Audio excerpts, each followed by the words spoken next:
Pantai Cemara ditutup. Tidak tahu kenapa ini ditutup. Aduh. Polisi berjaga, guys. Oke, guys. Kita nggak bisa melewati jalur utama untuk ke Pantai Cemara. Nah, sekarang kita melewati jalur tikus. Hahaha. Cuman kita bayar. Anda jangan riwo. Riwo wae. Aing ah. Dasar.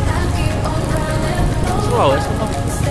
Kita melewati jalur tikus menuju Pantai Cemara. Karena jalur utama masuk itu ditutup oleh polisi.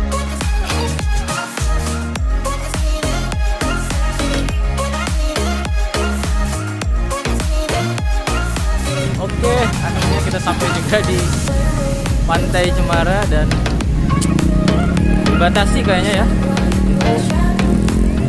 kuota orangnya.